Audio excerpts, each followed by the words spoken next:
Greetings, one and all. This NHL news video is the kind of NHL news video I really wish I didn't have to do. It's one of those ones, I mean, I don't have to record every single piece of NHL news that I do on this channel, but it's one that I don't want to have to do, but I feel like I should in order to educate people about what's going on in the world, what goes on within certain individuals, and to give people the bigger picture. Now, of course, as you can tell from the title, this one today is about Bryan Bickell, the Carolina Hurricanes and ex-Chicago Blackhawks forward Bryan Bickell, has recently over this week been diagnosed with multiple sclerosis. Now, for those of you who don't know, multiple sclerosis, or MS for short, is a condition where nerve cells in the brain and spinal cord are damaged, resulting in symptoms such as double vision, blindness in one eye, muscle weakness, and trouble with coordination. Now, being a hockey player, having a problem with any one of those four things is a massive issue and will stop you playing at the height of your game, let alone having all four of them potentially. So if multiple sclerosis, if it goes really bad, you have a problem with all of those, which is not going to be very good at all. So I really hope that Bryan Bickell does make it through this okay. I'd love to see him back up at the NHL level, provided he manages to get on top of all this stuff. It would be the most beautiful story, I think, out there. But Bryan Bickell, as many people will know, was traded to Carolina along with Teuvo Teravainen purely for the fact of his cap hit. I think it's brilliant now that he's getting enough money to afford the treatment, potentially, for multiple sclerosis. So that's good.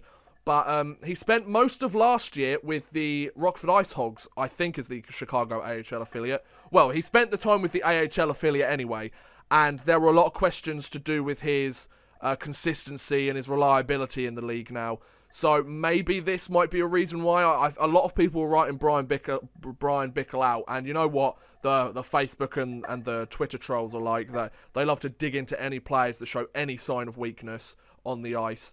And just know that he's got this now. I hope it makes some people think twice about it and think, oh shit, like he's actually genuinely got a condition that that might be the reason. I don't know for sure. I don't know how long he's been feeling these symptoms, but he's potentially had this issue that has caused him to play badly, and it's not his fault. It's not his fault he has multiple sclerosis. It's not the sort of thing that one day you just wake up and have it. It's a gradual thing. So, I mean, if you want to look at his stats for this season, he scored 1 goal in 7 games with the Carolina Hurricanes after being traded from Chicago, as I said, along with Teuvo Teravainen. Teravainen being the major piece in that, and Bickell being the cap hit that Chicago get rid of.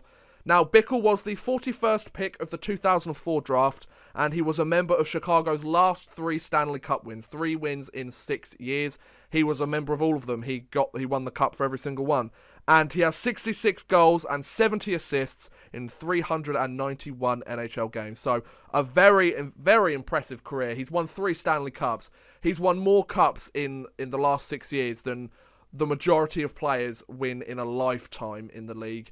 So I just want to take a moment here to wish Bryan Bickell, if he is watching, I doubt he is. I mean, it's a small channel here, but if he is, and if any of his friends or family are watching, I really do wish you guys the best during such a difficult time. Like, I cannot imagine how tough it must be to get a diagnosis. You have multiple sclerosis. You potentially may never play in the league again. For a hockey player, that must be the worst thing in the world. I mean, he's still living, which is great. I don't know if this has an effect on his overall well-being in terms of the potential to kill him. I don't know too much about multiple sclerosis. I might have to do a little bit more research into it.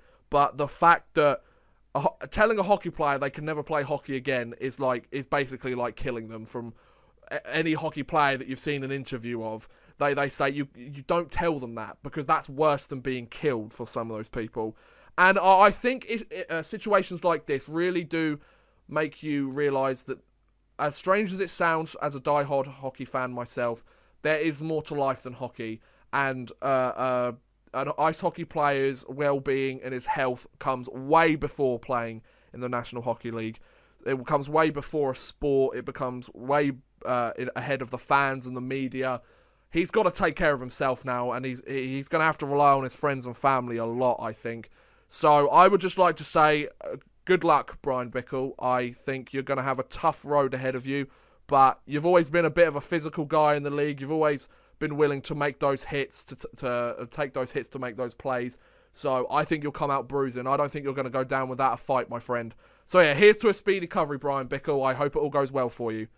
But yes, thank you very much for watching, guys. I hope you have enjoyed. Please feel free to like, subscribe, share, or watch some of my other videos. Thank you very much for watching, and